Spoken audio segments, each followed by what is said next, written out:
Bonjour Pierre Dubuc. Bonjour. Vous êtes cofondateur d'Open Classroom, la première plateforme de MOOCs français. En ce moment, il y a de la concurrence, je crois, mais Open Classroom, pourquoi? C'est une histoire qui a démarré en fait en 1999 sous le nom le site du zéro.com. Mon associé en fait Mathieu Nebra a créé quand il avait 13 ans le site du zéro pour aider quelques amis en publiant un premier cours gratuit ouvert à tous sur internet. Puis ses amis ont trouvé ça bien, ils l'ont partagé à quelques autres amis et puis par le bouche à oreille en fait ça s'est développé d'année en année. Et du coup, depuis le tout début des années 2000, à deux, on a développé ce site, alors très jeune, parce que moi je l'ai rejoint quand j'avais 11-12 ans. Donc on a fait ça à côté du collège, du lycée, des études, etc. etc. On a créé des nouveaux cours, on a créé des fonctionnalités, des exercices, des forums. On a rendu le site complètement communautaire, on a développé des outils auteurs pour faire ouvrir la rédaction des cours à d'autres personnes de la communauté web.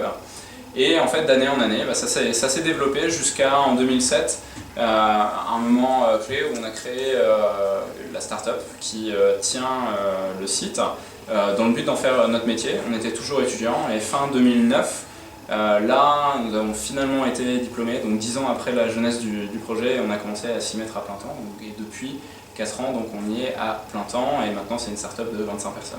Alors, une start-up de 25 personnes, quelle est sa cible?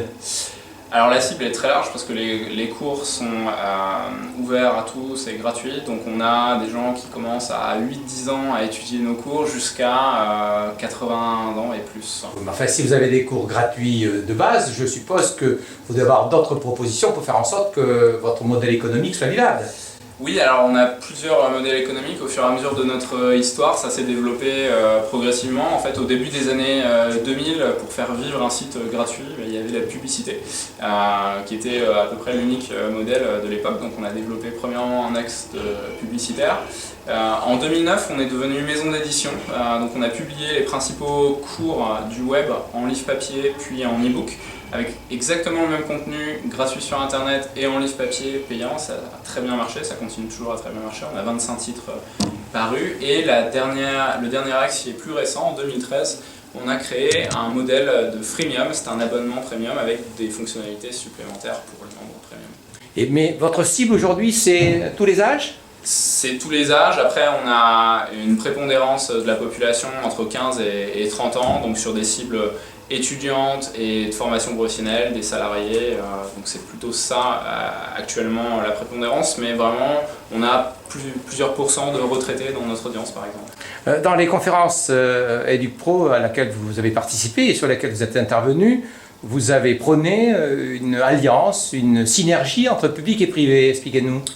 Oui, je pense qu'on est dans une phase assez intéressante, même socialement, pas uniquement sur l'éducation, où on voit que les frontières entre le public et le privé sont de plus en plus poreuses, et spécifiquement sur le domaine de l'éducation, de la formation, de l'enseignement supérieur.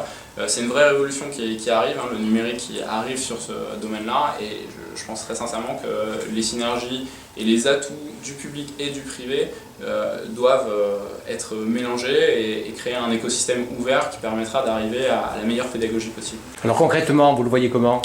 Concrètement, je pense que de plus en plus d'acteurs privés vont aider des universités et des écoles à créer des formations et à contrario, les universités et les écoles vont probablement aussi pouvoir amener de la formation professionnelle, chose qui était encore quand même assez rare et parcellaire. On peut dire que votre champ d'investissement, votre champ de travail, c'est le pédagogique. Oui, tout à fait. C'est vraiment ce qui nous branche le plus à Open Classrooms. C'est essayer de créer des cours de qualité où les gens se disent à la fin « ça y est, j'ai compris et j'ai envie d'apprendre encore, ça m'a donné vraiment envie, je me suis amusé même en apprenant ». C'est redonner le goût d'apprendre, quelque chose d'extrêmement important pour nous parce qu'on pense que le système actuel de l'éducation nationale, etc., parfois met sur le bord de la route certaines personnes qui sont un petit peu dégoûtées de l'école et c'est ça qu'on aimerait redonner le goût d'apprendre tout simplement. Bon, vous dites qu'il y a 25 personnes dans votre entreprise, quel est votre regard à moyen terme?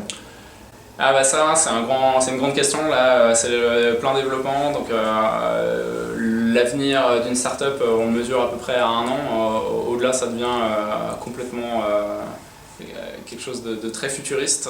Donc pour l'instant, c'est quelques dizaines de personnes. On sait qu'on peut probablement aller beaucoup plus loin que ça, mais c'est encore trop tôt pour le faire. On va se concentrer sur notre avancement. Merci Pierre Dubuc. Merci beaucoup.